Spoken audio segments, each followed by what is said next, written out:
Hello, I'm Renata with Renata's Garden, and welcome to another episode of Unearth Horticulture.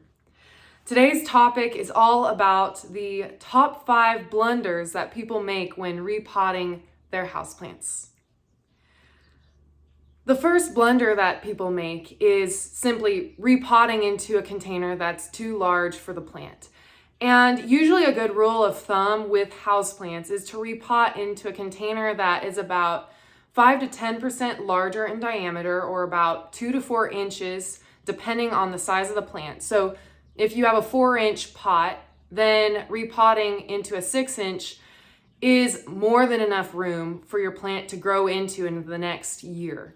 So if you repot into a container that is much larger than the plant itself, then that root ball, that root system that your plant currently has, it won't be able to fill into that space very quickly, that large space that you've given it. And that extra room is just a breeding ground for fungi and bacteria. So it's always a good idea to step your plant up into container sizes gradually. The second blunder that many people make when repotting is changing up the original potting mix.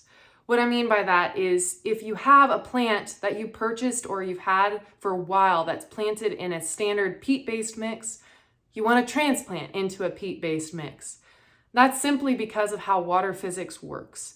If you plant something that is in peat and its root ball was originally growing in peat, you plant that into something like a bark mix because you think it needs better drainage, then what happens is water doesn't flow the same way from that bark to the peat or from the peat to the bark.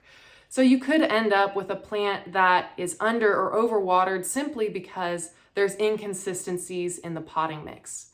So rule of thumb, try to match the original potting mix as best you can with the original material. The third blunder that people make when repotting is adding a layer of gravel inside the container to provide extra drainage. Well, it doesn't. It doesn't provide extra drainage. Actually, all it does is raise the water table in the pot and gives the roots less room to grow. Because potting mixes have more water retention than gravel does, that whole area potting mix saturates with water before it starts to drain into the gravel. So in reality, that gravel doesn't provide the drainage you think it does. Instead, I would suggest trying one of two things. Either plant into pots that have drainage holes and use a saucer with gravel in it to provide drainage space. Or try using a cachet pot in a decorative container that maybe doesn't have a drainage hole. That way you can remove the cachet pot to water, let it drain, and then place it back in. Two both really great ways to take care of your interior plants. The fourth blunder that people make when repotting their houseplant is forgetting to break up the root mass. And this may seem elementary to some people, but oftentimes people don't want to disturb the roots. However, being rough with the roots really can help them be healthy down the road. When plants are grown in a container, especially houseplants that are kept in containers for 1 to 3 years before repotting, their roots branch out, expand to the edges of the pot, and then they have nowhere else to go. So they start to wrap and circle the container. And circling roots can be a huge issue, especially if plants are a woody species, because those roots can start to become root bound and start suffocating the plant. When you repot, if you don't break those roots apart, your plant can stay root bound even though you put it into a larger container. So it's really important that you break up those roots. The fifth blunder that people often make when repotting is planting their plant too deep in the container. Now, with some species, this isn't an issue.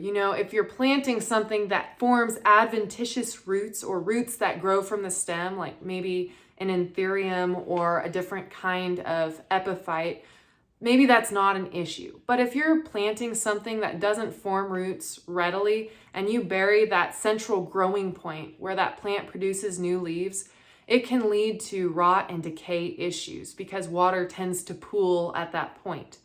So, to prevent your plant from having decay issues and crown rot, plant that plant high and proud.